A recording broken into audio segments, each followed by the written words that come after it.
जय हिंद साथियों, आप सभी का स्वागत करता हूं आप सभी का अपना चैनल सत्यम एजुकेशन में। तो साथियों, आज की क्लास में जो है मैं आपको रेलवे ग्रुप डी के एग्ज़ाम के लिए बहुत ही इम्पोर्टेंट क्वेश्चन, टॉप 100 क्वेश्चन इस क्लास में करवाने वाला हूं। अगर फ्रेंड ये आप एग्ज़ाम से पहले आप ये 100 क्वेश्चन देख कर चले जाते हैं तो यहाँ से जो है आपके 20 या 25 क्वेश्चन एग्ज़ाम में फंसने वाले हैं। तो इसके लिए आपको क्लास के अंत तक बने रहना है फ्रेंड। और अगर चैनल पे नए आए हो फ्रेंड तो चैनल को जो है सब्सक्राइब करके रखें और वीडियो को लाइक कर दे फ्रेंड स्टार्ट करने से पहले। तो बिना टाइम वेस्ट किए क्लास को स्टार्ट करते हैं। तो फ्रेंड यहाँ पे आपका पहला क्वेश्चन कहता है कि भारतीय रेलवे की पहली यात्री ट्रेन कब चली थी। तो फ्रेंड जो भारतीय रेलवे की जो पहली यात्री ट्रेन थी ये कब चली थी। तो फ्रेंड कब चली थी आपके यहाँ पे ऑप्शन दिए गए हैं। ऑप्शन ए 16 अप्रैल 1853 में, या ऑप्शन बी 26 जनवरी 1853 में, या ऑप्शन सी 15 अगस्त 1853 में, या ऑप्शन डी 1 जुलाई 1853 में। तो फ्रेंड जो भारतीय रेलवे की पहली यात्री ट्रेन थी ये आपकी चली थी फ्रेंड 16 अप्रैल 1853 में चली थी। इस क्वेश्चन का right answer option number A की ओर जाता फ्रेंड। तो बढ़ते हैं अगले क्वेश्चन की ओर। अगला क्वेश्चन क्या कहता है चलो देखते हैं फ्रेंड। यहाँ पे आपका अगला क्वेश्चन कहता है कि भारत की पहली रेलवे लाइन किस शहर में शुरू हुई थी। तो फ्रेंड जो भारत की जो पहली रेलवे लाइन थी वो किस शहर में शुरू हुई थी। तो ये आपके यहाँ पे ऑप्शन दिए गए बम्बई, या ऑप्शन बी दिल्ली, या ऑप्शन सी कोलकाता, या ऑप्शन डी चेन्नई। तो फ्रेंड जो भारत की जो पहली रेलवे लाइन थी ये आपकी बम्बई से शुरू हुई थी। इसका राइट आंसर जो है वो ऑप्शन नंबर ए की हो जाता फ्रेंड। यहाँ पे आपका अगला क्वेश्चन कहता है कि वर्तमान में भारतीय रेलवे में कितने जोन हैं। तो फ्रेंड जो वर्तमान में जो भारतीय रेलवे में कितने जोन हैं आपके ऑप्शन यहाँ पे दिए गए हैं। ऑप्शन ए 14, या ऑप्शन बी 16, या ऑप्शन सी 18, या ऑप्शन डी 20। तो फ्रेंड ये आपके जो वर्तमान में जो जोन है ये आपके 18 हैं। इसका राइट आंसर जो है वो ऑप्शन नंबर सी की हो जाता है। तो बढ़ते हैं अगले क्वेश्चन की और। अगला क्वेश्चन क्या कहता है चलो देखते हैं। यहाँ पे आपका अगला क्वेश्चन कहता है कि भारतीय रेलवे का मुख्यालय कहाँ स्थित है। तो फ्रेंड जो भारतीय रेलवे का जो मुख्यालय है वो कहाँ स्थित है। यहाँ पे आपके ऑप्शन दिए गए हैं नई दिल्ली, या ऑप्शन बी बम्बई, या ऑप्शन सी कोलकाता, या ऑप्शन डी चेन्नई। तो फ्रेंड ये आपका नई दिल्ली में स्थित है। इसका राइट आंसर जो है वो ऑप्शन नंबर ए की हो जाता फ्रेंड। यहाँ पे फ्रेंड आपका क्वेश्चन कहता है कि भारतीय रेलवे विश्व में नेटवर्क के हिसाब से किस स्थान पर है। तो फ्रेंड जो भारतीय रेलवे है ये विश्व में नेटवर्क के हिसाब से किस स्थान पे है। तो ये आपका हो जाएगा यहाँ पे सबसे बड़ा स्थान पे है। इसका राइट आंसर जो है वो ऑप्शन नंबर ए की हो जाता है। तो बढ़ते हैं अगले क्वेश्चन की और। अगला क्वेश्चन क्या कहता है चलो देखते हैं। यहाँ पे फ्रेंड आपका अगला क्वेश्चन कहता है कि भारतीय रेलवे में सबसे लंबा रेलवे पुल किसका माना जाता है। तो फ्रेंड किसका माना जाता है तो ये आपका हो जाएगा बागीबिल ब्रिज जो है ये भारतीय रेलवे का सबसे लंबा पुल माना जाता है। इसका जो राइट आंसर है वो ऑप्शन नंबर ए की हो जाता फ्रेंड। तो बढ़ते हैं अगले क्वेश्चन की और। अगला क्वेश्चन क्या कहता है चलो देखते हैं। यहाँ पे आपका अगला क्वेश्चन कहता है कि भारतीय रेलवे में उच्च गति की ट्रेन के रूप में किसका उल्लेख किया गया है। तो फ्रेंड जो भारतीय रेलवे में जो उच्च गति की ट्रेन है ट्रेन के रूप में किसका उल्लेख किया गया है। तो ये आपका हो जाएगा वंदे भारत एक्सप्रेस का उल्लेख किया गया है। इसका जो राइट आंसर है फ्रेंड वो ऑप्शन नंबर बी की हो जाता फ्रेंड। तो बढ़ते हैं अगले क्वेश्चन की और। अगला क्वेश्चन क्या कहता है चलो देखते हैं।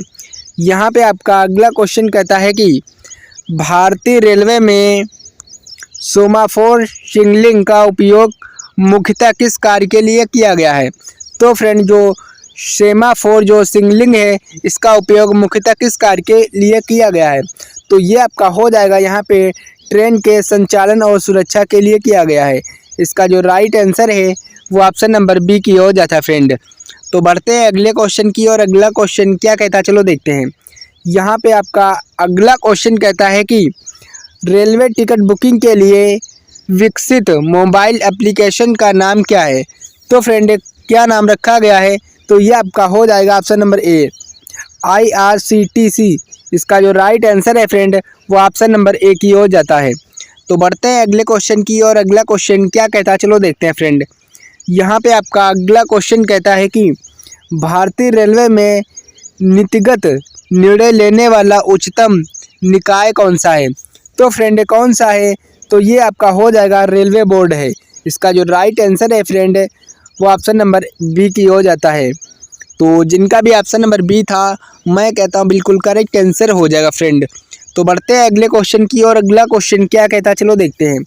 यहाँ पे आपका अगला क्वेश्चन कहता है कि विभिन्न जोन के प्रबंध का कार्यभार किस पद पर होता है। तो फ्रेंड जो विभिन्न जोन का जो प्रबंध का जो कार्यभार है ये किस पद पर होता है। आपके ऑप्शन यहाँ पे दिए गए हैं, रेलवे बोर्ड या ऑप्शन बी जनरल मैनेजर या ऑप्शन सी रेलवे मंत्री या ऑप्शन डी जिला प्रबंधक। तो फ्रेंड इसका राइट आंसर जो है ये जनरल मैनेजर के द्वारा होता है। इसका राइट आंसर जो है वो ऑप्शन नंबर बी की हो जाता है। तो बढ़ते हैं अगले क्वेश्चन की और अगला क्वेश्चन क्या कहता है चलो देखते हैं फ्रेंड। यहाँ पे आपका अगला क्वेश्चन कहता है कि रेलवे टिकटिंग के लिए ऑनलाइन सेवा किसके द्वारा संचालित होती है। तो फ्रेंड किसके द्वारा संचालित होती है, आपके ऑप्शन यहाँ पे दिए गए हैं, रेलवे बोर्ड या ऑप्शन बी IRCT या ऑप्शन सी जनरल मैनेजर या ऑप्शन डी रेलवे मंत्रालय। तो फ्रेंड इस क्वेश्चन का जो राइट आंसर है वो ऑप्शन नंबर बी की ओर जाता है, IRCT के द्वारा जो है संचालित होती है। इसका राइट आंसर जो है वो ऑप्शन नंबर बी की ओर जाता है फ्रेंड। तो बढ़ते हैं अगले क्वेश्चन की और अगला क्वेश्चन क्या कहता है चलो देखते हैं। यहाँ पे आपका अगला क्वेश्चन कहता है कि रेलवे में ट्रेन की सुरक्षा संचालित प्रक्रिया सुरक्षित करने वाला विभाग कौन सा है। तो फ्रेंड जो रेलवे की जो सुरक्षित संचालन जो प्रक्रिया है उसको सुनिश्चित करने वाला विभाग कौन सा है। तो ये आपका हो जाएगा सुरक्षा विभाग। इसका जो राइट आंसर है वो ऑप्शन नंबर बी की हो जाता है फ्रेंड, सुरक्षा विभाग। तो बढ़ते हैं अगले क्वेश्चन की और अगला क्वेश्चन क्या कहता है चलो देखते हैं फ्रेंड। यहाँ पे आपका अगला क्वेश्चन कहता है कि रेलवे में ट्रेन की गति नियंत्रित करने के लिए मुख्य रूप से किस तकनीकी का उपयोग किया गया है। तो फ्रेंड जो रेलवे की जो गति होती है उसको नियंत्रित करने के लिए मुख्य रूप से किस तकनीकी का उपयोग किया गया है। तो ये आपका हो जाएगा सिग्नलिंग का उपयोग किया गया है। इसका जो राइट आंसर है वो ऑप्शन नंबर ए की हो जाता है, सिग्नलिंग का उपयोग किया गया है। तो बढ़ते हैं अगले क्वेश्चन की और अगला क्वेश्चन क्या कहता है चलो देखते हैं। यहाँ पे आपका अगला क्वेश्चन कहता है कि यदि एक ट्रेन 80 किलोमीटर प्रति घंटा की गति से चलती है तो 2.5 घंटे की दूरी कितनी देर में तय करेगी। तो फ्रेंड कितनी दूरी तय करेगी। तो इसका जो राइट आंसर फ्रेंड निकल के आएगा वो आपका 200 किलोमीटर निकल के आएगा। इसका right answer option number B की ओर जाता है फ्रेंड। तो बढ़ते हैं अगले क्वेश्चन की और अगला क्वेश्चन क्या कहता है चलो देखते हैं। यहाँ पे आपका अगला क्वेश्चन कहता है कि एक ट्रेन 400 किलोमीटर की दूरी 8 घंटे में तय करती है तो उसकी औसत गति क्या होगी। तो फ्रेंड जो उसकी औसत गति निकल के आएगी ये आपकी 50 किलोमीटर प्रति घंटा निकल के आएगी। इसका राइट आंसर जो है फ्रेंड वो ऑप्शन नंबर ए की हो जाता है फ्रेंड। तो बढ़ते हैं अगले क्वेश्चन की और अगला क्वेश्चन क्या कहता है चलो देखते हैं। यहाँ पे आपका अगला क्वेश्चन कहता है कि यदि एक ट्रेन 120 किलोमीटर प्रति घंटा की गति से चल रही है तो 15 मिनट में तय की गई दूरी कितनी होगी। तो फ्रेंड जो 15 मिनट में जो दूरी तय की गई है वो कितनी है। तो ये आपकी जो है यहाँ पे 30 किलोमीटर निकल के आएगी। इसका जो राइट आंसर है फ्रेंड वो ऑप्शन नंबर सी की हो जाता है। तो बढ़ते हैं अगले क्वेश्चन की और अगला क्वेश्चन क्या कहता है चलो देखते हैं। यहाँ पे आपका अगला क्वेश्चन कहता है कि यदि 5 ट्रेन ने 8 घंटे में कुल 4000 किलोमीटर की दूरी तय करती हैं तो एक ट्रेन द्वारा 1 घंटा में औसत दूरी कितनी होगी। तो फ्रेंड ये आपकी जो औसत दूरी निकल के आएगी ये आपकी जो है ऑप्शन नंबर बी की ओर जाता ही है, 100 किलोमीटर प्रति घंटा निकल के आएगी, 100 किलोमीटर। इसका जो राइट आंसर है वो ऑप्शन नंबर बी की ओर जाता है फ्रेंड। तो बढ़ते हैं अगले क्वेश्चन की और अगला क्वेश्चन क्या कहता है चलो देखते हैं। यहाँ पे आपका अगला क्वेश्चन कहता है कि यदि 2 ट्रेनों की औसत गति क्रमशः 60 किलोमीटर प्रति घंटा और 80 किलोमीटर प्रति घंटा है और समान दूरी तय करती हैं तो संयुक्त औसत गति क्या होगी। तो तो फ्रेंड ये जो आपकी संयुक्त औसत गति निकल के आएगी ये आपकी 70 किलोमीटर प्रति घंटा निकल के आएगी। इसका जो राइट आंसर है वो ऑप्शन नंबर बी की हो जाता है। और ये क्वेश्चन जो है फ्रेंड ये पिछली बार लगातार एग्जाम में पूछे गए थे, तो इसीलिए मैं उन सभी क्वेश्चन को इस क्लास में करवा रहा हूँ। तो बढ़ते हैं अगले क्वेश्चन की और अगला क्वेश्चन क्या कहता है चलो देखते हैं। यहाँ पे आपका अगला क्वेश्चन कहता है कि यदि ट्रेन शब्द में प्रत्येक अक्ष को 2 स्थान आगे बढ़ा दिया जाए तो नया शब्द क्या होगा। तो फ्रेंड जो आपका नया शब्द निकल के आएगा ये VTCKP निकल के आएगा। इसका जो स्पष्टीकरण है ये फ्रेंड आप यहाँ देख सकते हैं। इसका राइट आंसर जो है वो ऑप्शन नंबर ए की हो जाता है। तो बढ़ते हैं अगले क्वेश्चन की और अगला क्वेश्चन क्या कहता है चलो देखते हैं। यहाँ पे आपका अगला क्वेश्चन कहता है कि यदि RAIL शब्द के प्रत्येक अक्ष को एक स्थान पीछे कर दिया जाए तो यह शब्द क्या बनेगा। तो फ्रेंड ये जो आपका शब्द बनेगा ये QZHK बनेगा। इसका जो फ्रेंड ये स्पष्टीकरण है वो मैं आपको यहाँ पे दिखा सकता हूँ। ये देखो लिखा है, आप देख सकते हैं। इसका राइट आंसर जो है वो ऑप्शन नंबर ए की हो जाता है फ्रेंड। तो बढ़ते हैं अगले क्वेश्चन की और अगला क्वेश्चन क्या कहता है चलो देखते हैं। यहाँ पे आपका अगला क्वेश्चन कहता है कि यदि रेलवे शब्द में हर बार ए को 20 से बदल दिया जाए तो नया शब्द क्या होगा। तो फ्रेंड जो आपका नया शब्द निकल के आएगा ये आपका निकल के आएगा RBILWI। इसका जो राइट आंसर है वो ऑप्शन नंबर ए की हो जाता है फ्रेंड। तो बढ़ते हैं अगले क्वेश्चन की और अगला क्वेश्चन क्या कहता है चलो देखते हैं फ्रेंड। यहाँ पे आपका अगला क्वेश्चन कहता है कि यदि किसी संख्या में 10% की वृद्धि करके परिणाम 55 मिलता है तो मूल संख्या क्या होगी। तो फ्रेंड जो आपकी मूल संख्या निकल के आएगी वो आपकी 50 निकल के आएगी। इसका जो फ्रेंड स्पष्टीकरण है वो मैं यहाँ पे आपको दिखा सकता हूँ, आप चाहो तो देख सकते हैं। इसका राइट आंसर जो है वो ऑप्शन नंबर ए की हो जाता है फ्रेंड। अगर फ्रेंड इस बार अगर आप सरकारी एग्ज़ाम की तैयारी कर रहे हैं किसी भी एग्ज़ाम की तो जो है चैनल को सब्सक्राइब करके रखना है, क्योंकि इस चैनल पे जो है सबसे पहले आपको सरकारी एग्ज़ाम से रिलेटेड कोई भी क्लास आएगी तो सबसे पहले देखने को मिलेगी। तो इसके लिए चैनल को सब्सक्राइब करके रखना है फ्रेंड। और अगर वीडियो को लाइक नहीं किया फ्रेंड तो वीडियो को लाइक ज़रूर कर दें, क्योंकि फ्रेंड वीडियो बनाने में बहुत मेहनत लगती है, तो इसके लिए फ्रेंड एक लाइक कर दिया करो। तो बढ़ते हैं अगले क्वेश्चन की और अगला क्वेश्चन क्या कहता है चलो देखते हैं। यहाँ पे आपका अगला क्वेश्चन कहता है कि यदि किसी राशि में पहले 20% वृद्धि और बाद में 10% कटौती की जाए तो कुल परिवर्तन प्रतिशत क्या होगा। तो फ्रेंड ये आपका 8% वृद्धि निकल के आएगी। स्पष्टीकरण जो है फ्रेंड मैं आपको यहाँ पे दिखा सकता हूँ। इसका जो स्पष्टीकरण है वो ये फ्रेंड लिखा है। तो बढ़ते हैं अगले क्वेश्चन की और अगला क्वेश्चन क्या कहता है चलो देखते हैं फ्रेंड। यहाँ पे आपका अगला क्वेश्चन कहता है कि पानी का रासायनिक सूत्र क्या है। तो फ्रेंड पानी का सभी को पता होना चाहिए कि पानी का जो रासायनिक सूत्र है ये आपका H2O है। इसका जो राइट आंसर है वो ऑप्शन नंबर ए की हो जाता है। तो बढ़ते हैं अगले क्वेश्चन की और अगला क्वेश्चन क्या कहता है चलो देखते हैं फ्रेंड। तो फ्रेंड यहाँ पे आपका अगला क्वेश्चन कहता है कि पृथ्वी के सबसे निकट ग्रह के रूप में आमतौर पर किसे माना जाता है। तो फ्रेंड जो पृथ्वी के सबसे निकट ग्रह के रूप में आमतौर पर किसे माना जाता है तो ये आपका हो जाएगा शुक्र ग्रह को माना जाता है। इसका जो राइट आंसर है वो ऑप्शन नंबर बी की हो जाता है, क्योंकि फ्रेंड इसका जो संक्षिप्त में जो उदाहरण दिया गया है ये फ्रेंड आप ये देख सकते हैं। तो बढ़ते हैं अगले क्वेश्चन की और अगला क्वेश्चन क्या कहता है चलो देखते हैं। यहाँ पे फ्रेंड आपका अगला क्वेश्चन कहता है कि मानव शरीर का सबसे बड़ा अंग कौन सा है। तो फ्रेंड जो मानव शरीर का जो सबसे बड़ा अंग है वो फ्रेंड कौन सा है। तो ये आपका त्वचा हो जाएगा। इसका जो राइट आंसर है फ्रेंड वो ऑप्शन नंबर बी की हो जाता है। ना तो हृदय है मानव शरीर का सबसे बड़ा अंग, ना ही लीवर है, ना ही फेफड़ा है। इसका right answer option number B की हो जाता है त्वचा। तो बढ़ते हैं अगले क्वेश्चन की और अगला क्वेश्चन क्या कहता है चलो देखते हैं। यहाँ पे आपका अगला क्वेश्चन कहता है कि बिजली की गति का अनुमानित मान कितना है। तो फ्रेंड जो बिजली की गति का जो अनुमानित मान है ये आपका हो जाएगा ऑप्शन नंबर ए की हो जाता है। तो जिनका भी ऑप्शन नंबर ए था मैं कहता बिल्कुल करेक्ट आंसर हो जाएगा फ्रेंड। तो बढ़ते हैं अगले क्वेश्चन की ओर। अगला क्वेश्चन क्या कहता है चलो देखते हैं फ्रेंड। यहाँ पे आपका फ्रेंड अगला क्वेश्चन कहता है कि धातुओं में सबसे उत्कृष्ट विद्युत चालक कौन सी है। तो फ्रेंड जो धातुओं में जो सबसे उत्कृष्ट जो विद्युत चालक है वो कौन सी है।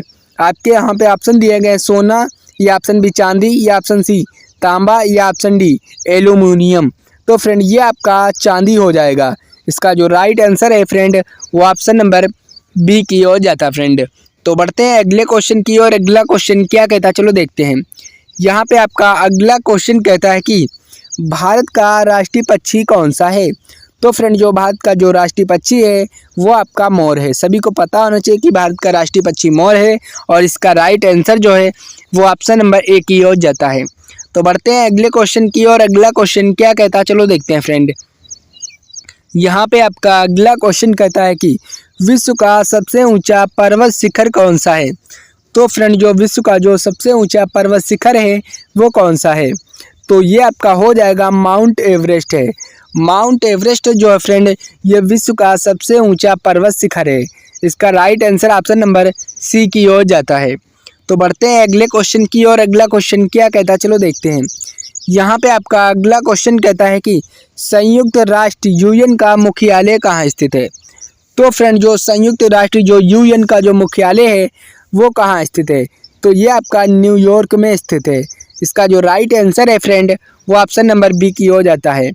ना तो जिनेवा में स्थित है, ना ही पेरिस में स्थित है, ना ही वाशिंगटन में स्थित है। इसका right answer option number B की ओर जाता है फ्रेंड। तो बढ़ते हैं अगले क्वेश्चन की ओर। अगला क्वेश्चन देख लेते हैं फ्रेंड क्या कह रहा है। यहाँ पे आपका अगला क्वेश्चन कहता है कि ओलंपिक खेल कितने वर्षों में आयोजित किए होते हैं। तो फ्रेंड जो ओलंपिक खेल होते हैं वो कितने वर्षों में आयोजित होते हैं। आपके ऑप्शन यहाँ पे दिए गए हैं 2 साल, या ऑप्शन बी 3 साल, या ऑप्शन सी 4 साल, या ऑप्शन डी 5 साल। तो इस क्वेश्चन का जो राइट आंसर निकल के आएगा वो आपका हो जाएगा ऑप्शन नंबर सी 4 साल में आयोजित होते हैं। तो बढ़ते हैं अगले क्वेश्चन की ओर। अगला क्वेश्चन क्या कहता है चलो देखते हैं। यहाँ पे आपका अगला क्वेश्चन कहता है कि भारत की राजधानी क्या है। तो फ्रेंड जो भारत की जो राजधानी है वो क्या है। तो ये आपका हो जाएगा नई दिल्ली। भारत की जो राजधानी है वो आपका नई दिल्ली है। इसका राइट आंसर जो है वो ऑप्शन नंबर सी की ओर जाता है। तो बढ़ते हैं अगले क्वेश्चन की ओर। अगला क्वेश्चन क्या कहता है चलो देखते हैं। यहाँ पे आपका अगला क्वेश्चन फ्रेंड कहता है कि 2023 में G20 शिखर सम्मेलन की मेज़बानी किसने की थी। तो फ्रेंड किसने की थी। आपके ऑप्शन है यहाँ पे ऑप्शन ए भारत, या ऑप्शन बी चीन, या ऑप्शन सी नेपाल, या ऑप्शन डी दक्षिण कोरिया। तो इसका जो राइट आंसर है वो ऑप्शन नंबर ए की हो जाता है। भारत ने की थी। तो जिनका भी ऑप्शन नंबर ए था मैं कहता हूँ बिल्कुल करेक्ट आंसर हो जाएगा। तो बढ़ते हैं अगले क्वेश्चन की ओर। अगला क्वेश्चन क्या कहता है चलो देख लें। यहाँ पे आपका अगला क्वेश्चन कहता है कि 2024 में ओलंपिक खेल कहाँ आयोजित किए जाने की योजना है। तो फ्रेंड कहाँ आयोजित किए जाने की योजना थी। तो ये आपका हो जाएगा पेरिस में। इसका जो राइट आंसर है वो ऑप्शन नंबर बी की हो जाता है। तो बढ़ते हैं अगले क्वेश्चन की ओर। अगला क्वेश्चन क्या कहता है चलो देखते हैं। यहाँ पे आपका अगला क्वेश्चन कहता है कि भारतीय रेलवे ने हाल ही में सुरक्षा बढ़ाने हेतु किस तकनीकी को अपनाया है। तो फ्रेंड किस तकनीकी को अपनाया है। तो ये आपका हो जाएगा GPS ट्रैकिंग को अपनाया है। इसका जो राइट आंसर है वो ऑप्शन नंबर डी की हो जाता है। तो बढ़ते हैं अगले क्वेश्चन की ओर। अगला क्वेश्चन क्या कहता है चलो देख लेते हैं फ्रेंड। यहाँ पे आपका अगला क्वेश्चन कहता है कि हाल ही में किस ट्रेन ने अपनी तेज गति के कारण चर्चा बटोरी है। तो फ्रेंड किस तेज गति के कारण चर्चा बटोरी है, कौन सी ट्रेन है वो। ये आपका हो जाएगा वंदे भारत एक्सप्रेस। इसका जो राइट आंसर है वो ऑप्शन नंबर डी की हो जाता है। तो बढ़ते हैं अगले क्वेश्चन की ओर। अगला क्वेश्चन फ्रेंड क्या कहता है चलो देखते हैं। यहाँ पे आपका अगला क्वेश्चन कहता है कि पर्यावरण के अनुकूल माने जाने वाली ट्रेन किस प्रकार की होती है। तो फ्रेंड किस प्रकार की होती है पर्यावरण के अनुकूल में माने जाने वाली ट्रेन। तो ये आपका हो जाएगा इलेक्ट्रॉनिक ट्रेन होती है। इसका जो राइट आंसर है वो ऑप्शन नंबर बी की हो जाता है। ना तो फ्रेंड डीजल ट्रेन होती है, ना ही कोयला संचालित ट्रेन, ना ही हाइड्रेन ट्रेन। ये आपका हो जाएगा इलेक्ट्रॉनिक ट्रेन। इसका right answer option number B की हो जाता है। तो बढ़ते हैं अगले क्वेश्चन की और अगला क्वेश्चन क्या कहता है चलो देखते हैं। यहाँ पे आपका अगला क्वेश्चन कहता है कि भारतीय रेलवे में अनुमानित कर्मचारियों की संख्या लगभग कितनी है। तो फ्रेंड जो भारतीय रेलवे में जो अनुमानित जो कर्मचारियों की जो संख्या है वो लगभग कितनी है। तो ये आपका हो जाएगा 1,02,000। इसका जो राइट आंसर है वो ऑप्शन नंबर सी की हो जाता है फ्रेंड। तो बढ़ते हैं अगले क्वेश्चन की और अगला क्वेश्चन क्या कहता है चलो देखते हैं। फ्रेंड आपका क्वेश्चन कहता है कि भारतीय रेलवे में रोजाना कितने यात्रियों द्वारा यात्रा की जाती है। तो फ्रेंड जो भारतीय रेलवे में रोजाना कितने यात्रियों द्वारा यात्रा की जाती है। तो ये आपका हो जाएगा फ्रेंड यहाँ पे जो है आपका 20 लाख। इसका जो राइट आंसर है वो ऑप्शन नंबर डी की हो जाता है। 20 लाख यात्रियों के द्वारा यात्रा की जाती है। और फ्रेंड अगर आप इसका ये स्पष्टीकरण देखना चाहते हैं तो ये आपका स्पष्टीकरण रहा, इसको आप देख सकते हैं। तो बढ़ते हैं अगले क्वेश्चन की और अगला क्वेश्चन क्या कहता है चलो देखते हैं फ्रेंड। यहाँ पे आपका अगला क्वेश्चन कहता है कि रेलवे टिकटों का सबसे बड़ा विक्रय केंद्र निम्न में से कौन सा है। तो ये आपका हो जाएगा IRCT वेबसाइट जो है ये इसके द्वारा जो है टिकट बुक किए जाते हैं। तो इसका राइट आंसर जो है वो ऑप्शन नंबर ए की हो जाता है फ्रेंड। तो बढ़ते हैं अगले क्वेश्चन की और अगला क्वेश्चन फ्रेंड क्या कह रहा है चलो देखते हैं। यहाँ पे फ्रेंड आपका अगला और लास्ट क्वेश्चन क्या कहता है चलो देख लेते हैं। लंबी दूरी की यात्राओं के लिए मुख्य रूप से किस प्रकार की ट्रेन चलाई जाती है। तो फ्रेंड किस प्रकार की ट्रेन चलाई जाती है। तो ये आपका हो जाएगा एक्सप्रेस ट्रेन चलाई जाती है लंबी दूरी के लिए। इसका राइट आंसर जो है वो ऑप्शन नंबर डी की हो जाता है। तो फ्रेंड कमेंट्स करके बताइए कि कैसी लगी क्लास और इस क्लास में आप कितने क्वेश्चन कर पाए हैं। अगर फ्रेंड क्लास अच्छी लगी है तो एक प्यारा सा कमेंट्स कर दीजिए। और अगर फ्रेंड इस बार अगर सिलेक्शन लेना चाहते हैं तो जो है चैनल को सब्सक्राइब करके रखें और ये क्लास अपने दोस्तों के संग जरूर शेयर करें ताकि आपका दोस्त भी इस बार सिलेक्शन ले पाएँ। तो मिलते हैं अगली क्लास में, तब तक के लिए जय हिंद फ्रेंड।